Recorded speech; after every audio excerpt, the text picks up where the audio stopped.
യോഹന്നാൻ എഴുതിയ സുവിശേഷം അദ്ധ്യായം 6, 60 മുതൽ 69 വരെയുള്ള വാക്യങ്ങൾ. നിത്യജീവന്റെ വചസ്സുകൾ.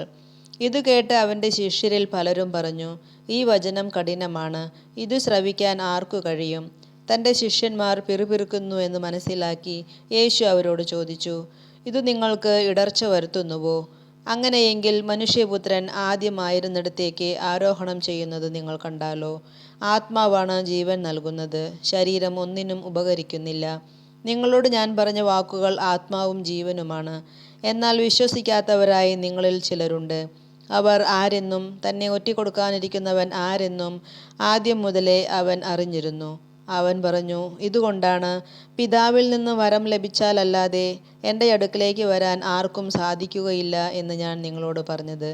ഇതിനുശേഷം അവൻ്റെ ശിഷ്യന്മാർ വളരെ പേർ അവനെ വിട്ടുപോയി. അവർ പിന്നീടൊരിക്കലും അവൻ്റെ കൂടെ നടന്നില്ല. യേശു 12 പേരോടുമായി ചോദിച്ചു, നിങ്ങളും പോകാൻ ആഗ്രഹിക്കുന്നുവോ? ശിമയോൻ പത്രോസ് മറുപടി പറഞ്ഞു, കർത്താവേ, ഞങ്ങൾ ആരുടെ അടുത്തേക്ക് പോകും? നിത്യജീവന്റെ വചനങ്ങൾ നിന്റെ പക്കലുണ്ട്. നീയാണ് ദൈവത്തിൻ്റെ പരിശുദ്ധൻ എന്ന് ഞങ്ങൾ വിശ്വസിക്കുകയും അറിയുകയും ചെയ്തിരിക്കുന്നു. നമ്മുടെ കർത്താവായ മിശിഹായ്ക്ക് സ്തുതി.